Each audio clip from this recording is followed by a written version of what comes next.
જૂનાગઢની સૌથી મોટી ઓળખ ગિરનાર અને શહેરની સૌથી મોટી ઓળખ ખોદેલા રસ્તા અને ગટરો. હવે જૂનાગઢમાં અંડરપાસ સાથે સ્વિમિંગ પૂલની સુવિધા પણ કોર્પોરેશન આપી રહ્યું છે અને ચોમાસામાં ખાસ ઓફર પણ ચાલી રહી છે. ધોધમાર વરસાદ બાદ જોશીપુરા અંડરપાસ સ્વિમિંગ પૂલ બની ગયો. મજેવડી દરવાજા વિસ્તારથી જોશીપુરા તરફ જવાનો રસ્તો એટલે કે અંડરપાસ પાણીમાં ગરકાવ થતા વાહન વ્યવહાર બંધ કરાયો. સ્થાનિકોમાં ચર્ચા છે કે અંડરપાસ તો બનાવી દેવાયો, પરંતુ પાણી નિકાલની વ્યવસ્થાના લેક્ચરમાં કદાચ અંડરપાસ બનાવનાર એન્જિનિયર ગેરહાજર હશે, કેમ કે પાણી નિકાલની વ્યવસ્થાનું ધ્યાન અપાયું જ નથી. હવે તમે જ કહો, એ તો મહાનગરપાલિકામાં વસતા લોકોના ટેક્સના પૈસાથી અંડરપાસ બને અને જેના પૈસાથી અંડરપાસ બન્યો છે એ જ લોકો હાલાકી વેઠે.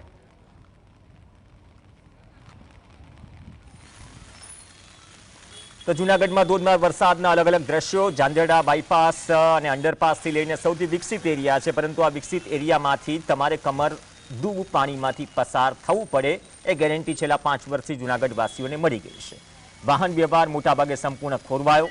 બસ સ્ટેન્ડથી ઝાંઝરડા ચોકડી તરફ જવાના માર્ગ પર વાહન ચાલકો ભારે હાલાકી વેઠી રહ્યા હતા.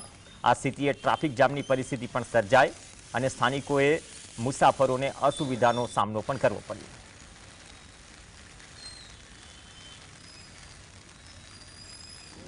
જૂનાગઢમાં ભારે વરસાદથી દામોદર કુંડમાં નવા નીર આવ્યા. ગિરનાર પર્વત પર ભારે વરસાદ બાદ દામોદર કુંડમાં નવા નીરની આવક થઈ. દામોદર કુંડ છલકાયો હતો. ચોમાસાની સિઝનમાં પ્રથમ વખત દામોદર કુંડમાં નવા નીર આવ્યા.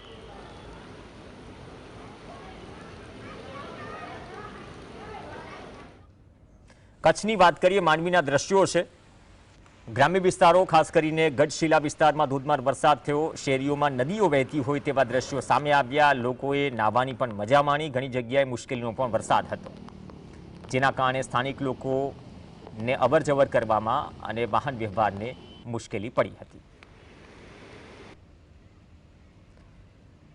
રાજકોટ જિલ્લાના યાત્રાધામ વીરપુર અને આસપાસના વિસ્તારોમાં, વાડી વિસ્તારોમાં પણ ખેતરોમાં પાણી ભરાયા. એ પ્રકારનો વરસાદ. વીરપુર, કાગવડ, પીઠડિયા સહિતના આસપાસના ગામોમાં ધીમી ધારે વરસાદ પડ્યો, જેના કારણે રસ્તાઓ પર પાણી ભરાઈ ગયા હતા. અવરજવરમાં અડચણ ઊભી થઈ હતી.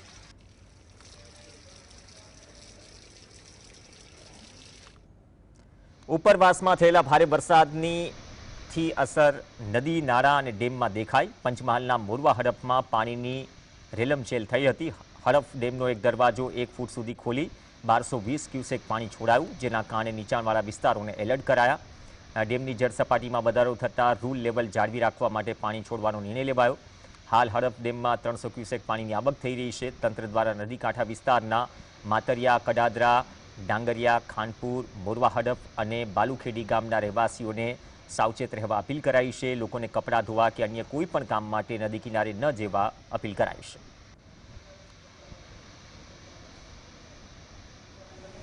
પંચમહાલ જિલ્લાની જીવાદોરી સમાન ગણાતા પાનમ ડેમમાં પાણીની આવક થતાં ડેમની જળસપાટી 125.05 મીટરે પહોંચી, જેના કારણે ડેમનું રૂલ લેવલ 125 મીટર જાળવી રાખવા માટે પાણી છોડવું જરૂરી હતું. આ અંગે ડેમનો એક ગેટ 3 ફૂટ સુધી ખોલાયો. 3747 ક્યુસેક પાણી પાનમ નદીમાં છોડાયું. ડેમમાં હાલ 934 ક્યુસેક પાણીની આવક છે. પાનમ ડેમમાંથી પાનમ નદીમાં પાણી છોડવામાં આવતા નદી કાંઠા વિસ્તારના 29 જેટલા ગામોને સાવચેત કરાયા.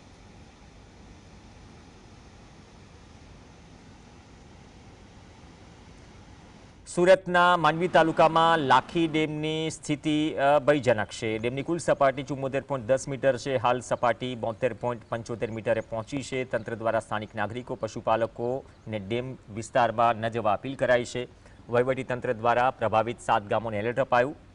કમલકુવા, બેડદા, ભાતખાઈ, સરકુઈ, મરગઝર, રખાસખાડી તેમજ લાખ ગામ સૌથી વધુ પ્રભાવિત છે. ડેમની સંગ્રહ શક્તિના 70% ડેમ ભરાતા તંત્ર એલર્ટ મોડ પર.